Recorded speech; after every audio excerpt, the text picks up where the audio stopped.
पहले मैं आप लोगों से बात करूंगा किसके बारे में, राइट टू रिकॉल के बारे में। जब पूरा डिस्कशन आप लोग सुन लिया करो तो उस टाइम पर बैठकर रिकॉल किया करो कि क्या क्या आज हम लोगों ने डिस्कशन किया है। तो ये क्या हो गया, ये हो गया कि आप लोग रिकॉल कर रहे हो, और यही रिकॉल एग्जामिनेशन हॉल में आप लोगों को काम आता है, क्योंकि वहां पर भी आप लोगों को रिकॉल ही करना होता है। रिकॉल को दूसरी भाषा में आप लोग रिवीजन भी बोल सकते हो। ये एक बड़ा शानदार सा पिक्चर है जिसमें दवाइयां दिखाई जा रही है। क्या इन दवाइयों को देखकर आप लोग पहचान सकते हो कि इसमें से कौन सी दवाई जो है वो फुल क्वालिटी का ध्यान रखते हुए बनाई गई है, और कौन सी दवाई जो है वो यहाँ पर बेकार तरीके का पैटर्न फॉलो करके बनाई गई है। तो हमारे देश के अंदर में कोई भी ऐसा कानून आज तक नहीं है कि अगर मार्केट में जो दवाई है अगर उसकी क्वालिटी अच्छी नहीं है उसको यहाँ पर वापस बुला लिया जाए।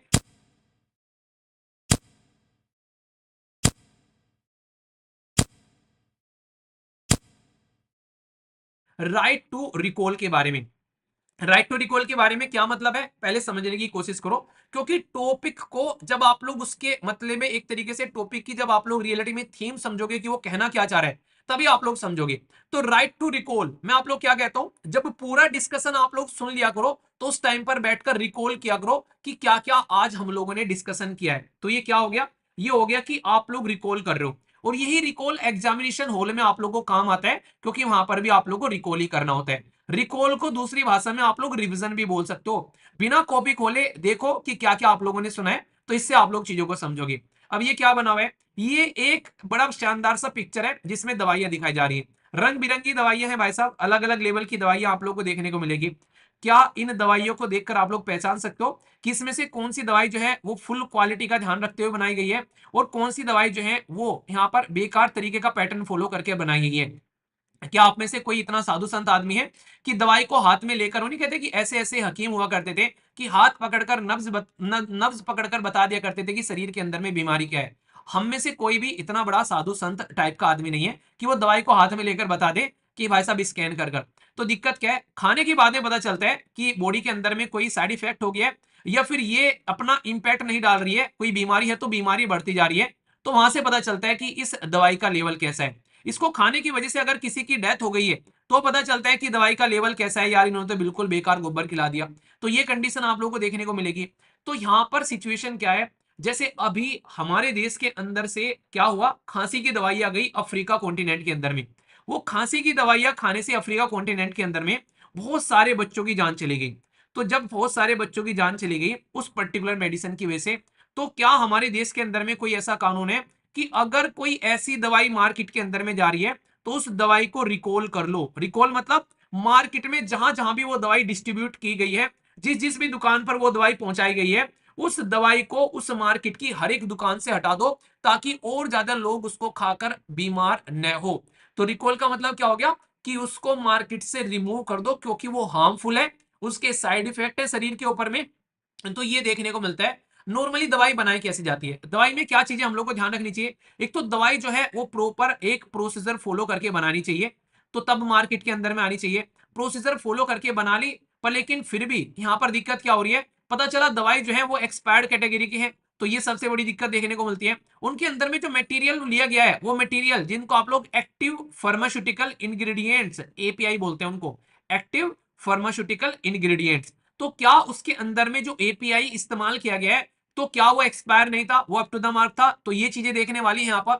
इसी के साथ में यहाँ पर सबसे इंपॉर्टेंट बात क्या है कि दवाई की एफिशिएंसी क्या है। अगर खाता है इंसान तो क्या उसके ऊपर में पॉजिटिव इंपैक्ट पड़ेगा। ऐसा तो नहीं कोविड 19 के टाइम पर लोगों को टीके के नाम पर यहाँ पर दिए जा रहे थे कि पानी के नमक के इंजेक्शन दिए जा रहे थे, और उनके दिल को सुकून पहुंचाने के लिए कि तुमको भी डोज मिल गया है। ये चीजें आप लोगों को देखने को मिलेगी। तो यहाँ पर एफिकेसी क्या है, सेफ्टी क्या है, और ड्रग की क्वालिटी क्या है, ये चीजें तीनों मायने रखती है। एफिकेसी, सेफ्टी और क्वालिटी अगर ये ड्रग की सही है तो वो दवाई जो है वो रामबाण साबित होगी। लेकिन ऐसा नहीं होता है।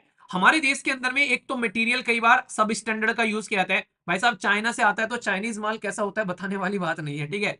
कई बार खतरनाक चीज क्या है, जैसे आप लोगों ने देखा होगा, जैसे रिबोक मार्केट में अगर कोई ब्रांड चल रहा है, रिबोक का चेंज करके उसको रिबूक बना दिया। भाई साहब अपना कोई ब्रांड ऐसा रख देते हैं कि उनके सिमिलर नाम होते हैं।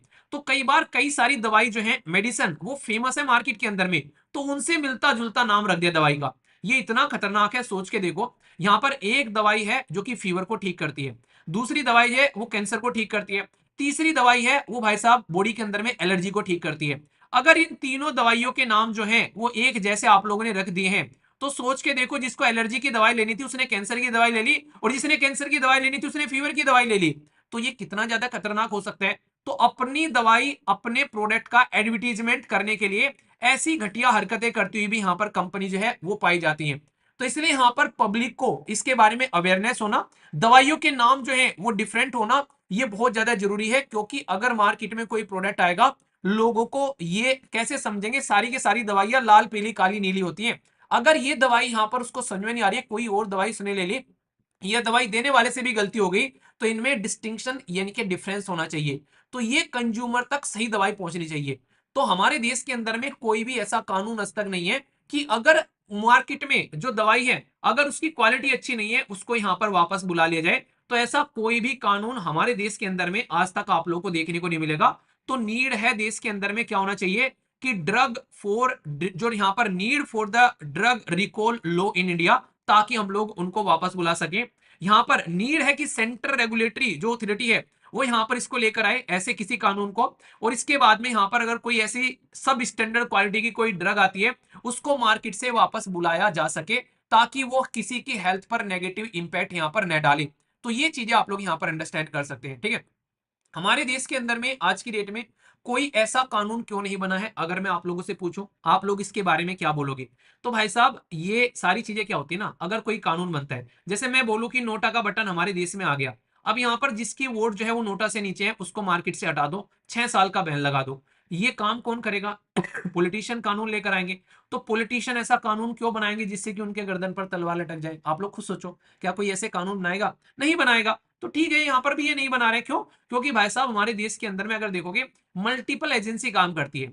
इंडिया के अंदर में सेंटर अलग काम करता है, स्टेट अलग काम करते हैं, अलग अलग कंपनी काम करती है, लू फॉल का इस्तेमाल करते हुए नजर आते हैं, अकाउंटेबिलिटी कोई लेने के लिए तैयार नहीं है। सोच के देखो यहाँ पर, और कॉम्प्लेक्स ड्रग जो हमारे देश के अंदर में रेगुलेटरीज इश्यूज हैं उनको लेकर, यानी कि ये आसान नहीं है। ये बिल्कुल ऐसा है जैसे भूसे के अंदर में सुई डाल दो और फिर कहे कि सुई ढूंढ के दिखाओ आप लोग यहाँ पर। तो यानी कि जो इतना पैसा यहाँ पर दे रहे हैं सरकार के पास में, तो ये दिक्कतें आप लोगों को देखने को मिल रही है, और इसकी वजह से इंपैक्ट क्या पड़ रहा है, तो वो खतरनाक है। इसकी वजह से कई बार जो ड्रग है वो फेलियर ड्रग मार्केट में आती है, और कई सारे लोगों की जान चली जाती है।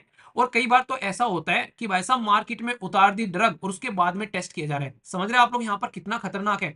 यानी कि एक ऐसा डॉक्टर मुन्ना भाई एमबीबीएस टाइप का, उसको बोल दिया कि जा तू ऑपरेशन करके आ, और पता चला भाई ये तो अपनी डिग्री भी लिए बैठा है नकल कर कर। तो उसका फंडा आप लोग समझ रहे हैं यहाँ पर। तो क्या होगा, उनकी क्वालिटी बहुत ही बेकार देखने को मिलेगी।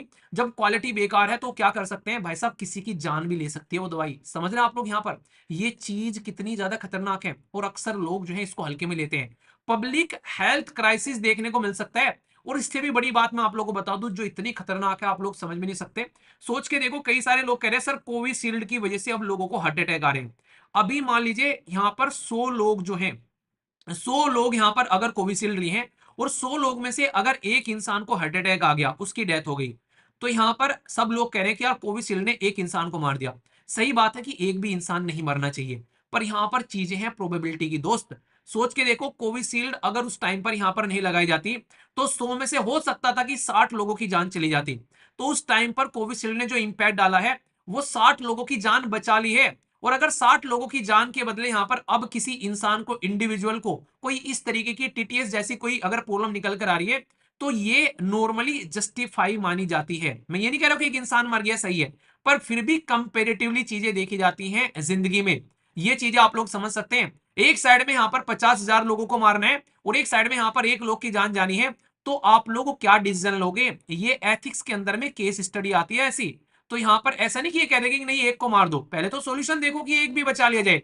पर लेकिन अगर बात ऐसी आएगी तो फिर क्या किया जाएगा?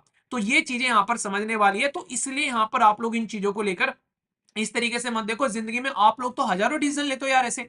आप लोगों को लग रहा है कि यार करंट अफेयर पढ़ना है, पॉलिटी पढ़नी है, सर इंडिया ईयर बुक छोड़ देते हैं, वो किसी काम की नहीं है, एक क्वेश्चन आएगा वो तो इधर से ही कवर हो जाता है सारा का सारा।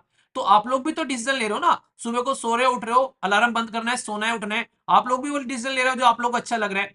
तो यहाँ पर अपने फेवरेबल डिसीजन आप लोग ले रहे हो, तो ऐसे ही डिसीजन यहाँ पर हर जगह लिए जाते हैं, ठीक है। तो वही बात है ना कि आज शाम को खाने में आपके पास में 2 चॉइस होगी, तो वो भाई साहब खुश होता है, क्या बात है आज तो जो 2 चॉइस आ रही है खाने में, आज क्या क्या चॉइस है देखेंगे, शाम को गया तो वाइफ ने खाना बना रखा था घर पे, तो कहा कि एक तो चलो ठीक है ये वाला खाना है, आलू टमाटर हो गया, और भाई साहब ये सब्जी हो गई, चलो ठीक है। अब दूसरी चॉइस क्या है? कह रही है दो चॉइस खाने में नहीं है, दो चॉइस ये है कि खाना है कि नहीं खाना है, ठीक है? खाना एक ही मिलेगा, ठीक है? तो इसी तरीके से आपकी चॉइस होती है, ठीक है? तो आप डिसाइड कर लो कि आप लोगों की चॉइस क्या है। रीजन क्या है? लैक ऑफ एक्सपर्टीज हमारे देश के अंदर में। करना तो चाहते हैं पर लेकिन कई बार कई सारी दिक्कतें देखने को मिलती है, मतलब इतने एक्टिव नहीं है, बट ठीक है कर लेंगे, हो जाएगा। आज टेस्ट नहीं लगाएंगे, क्या हो गया, कल लगा लेंगे, कल भी निकल गया, परसों लगा लेंगे, यार क्या जा रहा है, आज रिविजन नहीं करना है, कल कर लेंगे, आंसर राइटिंग तो यार एक दिन कर ही लेंगे ना, क्या जा रहा है। यही कंडीशन आप लोगों को यहाँ पर देखने को मिलेगी, ठीक है?